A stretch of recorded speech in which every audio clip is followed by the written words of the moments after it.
Well, we come out and we check over the unit, make sure it's operating to max performance and efficiency.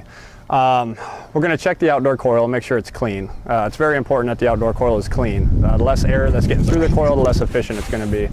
And you'll notice longer run times and lower capacity in the house with the unit not keeping up.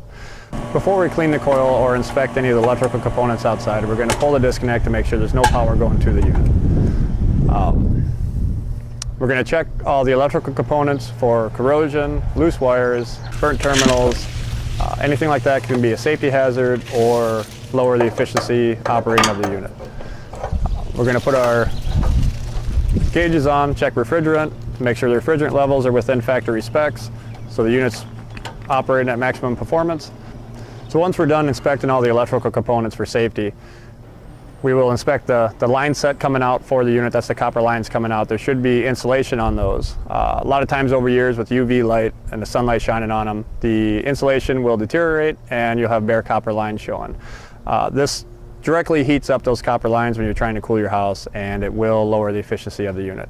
So we're going to make sure that there is insulation on those lines and re-insulate if needed.